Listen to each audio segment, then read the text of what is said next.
In a world dominated by sportswear giants like Nike and Adidas, New Balance has carved out its own niche in the cultural zeitgeist. Surprisingly, not chasing hype culture, they've become one of the most hyped brands today.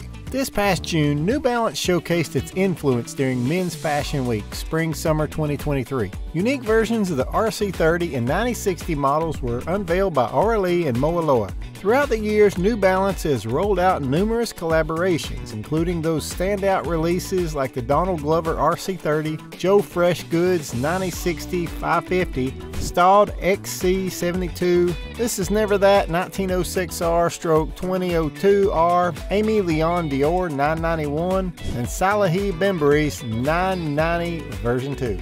Currently, New Balance holds about 4% of the global shoe market and 10% in the United States. In the worldwide athletic shoe market, they account for 6%, and in the US, they have a 3.8% share. For sneakers specifically, New Balance has a 7.3 global market share and a 3.4 share in the US. This is a significant increase from their modest 2% share a decade ago. So, what's behind this dramatic rise? Keep watching to find out. To start, credit must be given to New Balance's unwavering dedication to their products. When the brand was founded, their goal was simple: provide exceptional footwear.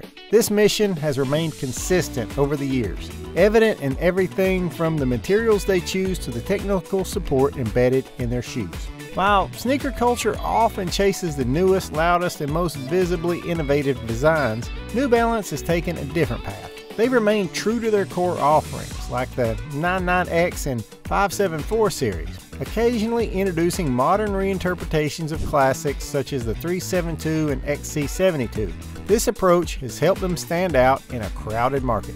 Since its inception, New Balance has focused on one thing: creating the best running shoes on the market. These shoes weren't designed to turn heads, but to perform at the highest level. Despite their understated appearance, they have attracted a loyal following over the years. Enthusiasts of all ages appreciated the functionality and timeless style of the gray suede and mesh sneakers. The brand's Made in the USA line has become a hallmark, known for producing some of its highest quality offerings. Maybe this is why New Balance is the only major footwear brand still producing over 4 million pairs of athletic shoes annually in the United States.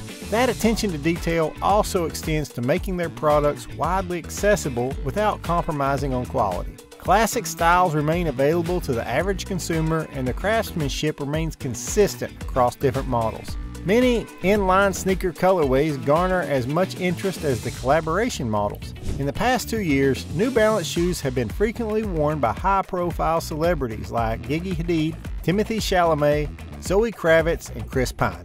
These endorsements have helped place New Balance in the public eye and capture the heart of mainstream culture. Simultaneously, the brand's collaborations have become more globally diverse with strategic local partnerships. Ask yourself, who crosses your mind when you think of New Balance? If you're a Gen Xer, it's probably Steve Jobs. Jobs was known for wearing New Balance 991s during Apple keynotes, including the ones where he introduced the very first iPhone. His signature look, turtleneck jeans, and dad shoes made those sneakers iconic. There's even a rumor that Steve Jobs helped inspire the 992s, the first running performance shoe priced at $100. He supposedly sent a sketch of the silhouette to Jim Davis of New Balance, giving his input on what the sneakers should be like. While different folks and publications have their own versions of the story, one thing is clear: Jobs was the first major hero of New Balance. Considering that we all use his products, it's safe to say that part of Gen Z's affinity for New Balance comes from the legendary co-founder of Apple. His influence has helped bridge the gap between generations, making New Balance sneakers a timeless choice that resonates with both older fans and new enthusiasts. Plus, smart collaborations with relevant brands like Aime Leon Dore and expert storytellers like Chicago's Joe Freshgoods have attracted a younger and more diverse audience. According to New Balance, media impressions of their collaborations increased around 200% from the early 2021 to early 2022. Timing has also been in their favor.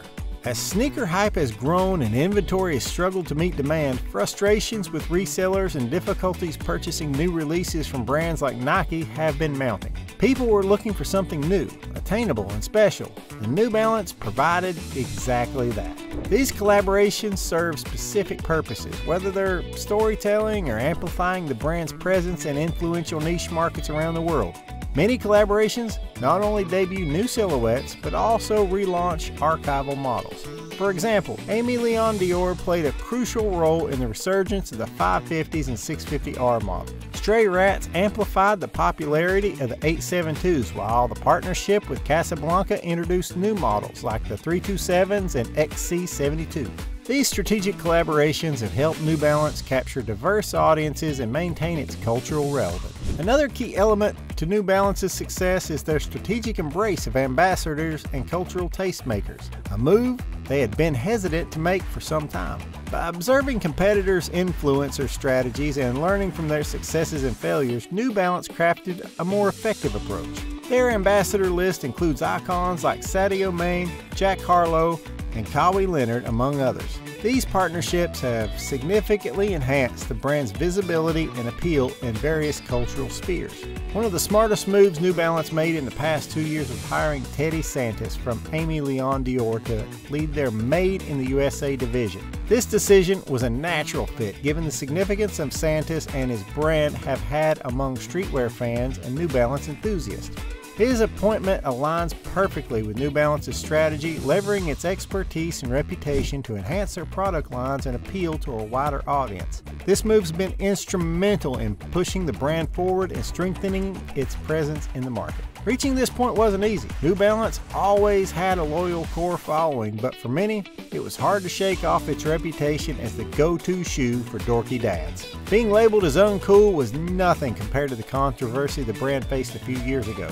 In 2016, New Balance landed in hot water when a statement by then Vice President of Public Affairs Matt LeBreton opposing the Trans-Pacific Partnership was misinterpreted as a public endorsement of Donald Trump. This misunderstanding hurt the brand's public image, leading to boycotts and some people even trashing their sneakers. In 2017, reports surfaced that the owner and chairman Jim Davis had donated nearly $400,000 to the Trump campaign, and neo-Nazi blogger Andrew Anglin went as far as to call New Balance the official brand of the Trump Revolution.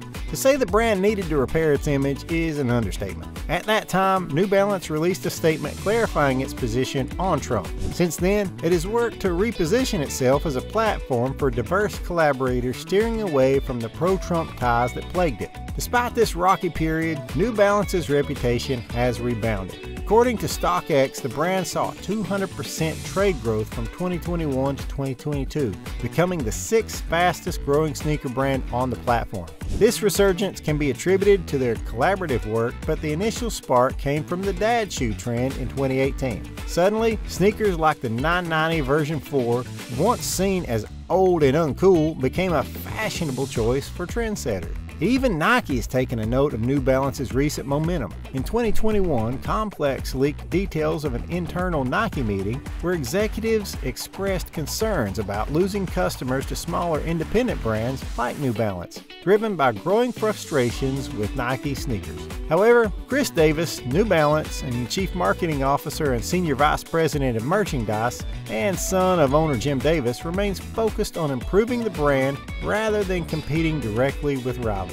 All of these factors have contributed to a highly successful year for New Balance, not just in terms of sales, but also in its social media presence. The New Balance and New Balance Lifestyle accounts now boast 6.6 million and 1 million followers on Instagram, respectively. On TikTok, the hashtag New Balance has amassed 1.3 billion views. The specific hashtag New Balance 550 alone has garnered 257.5 million views, while the 530 model has surprisingly achieved 58.6 million views. As of now, New Balance's official TikTok account has 205,000 followers and 2.1 million likes, with a single video featuring Raheem Sterling racking up 27.1 million plays. This is quite impressive for a brand that was once considered to be a boomer brand. New Balance has clearly managed to reinvent itself as a breakout star in the past year or two. The brand's strong social media engagement reflects on growing appeal across various demographics.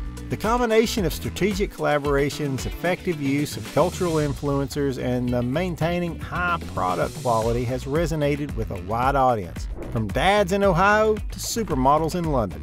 With 116 years in business, New Balance seems to have finally hit its stride. Their ability to appeal to a broad range of consumers while maintaining their core values and product quality suggests that their current momentum is unlikely to slow down anytime soon.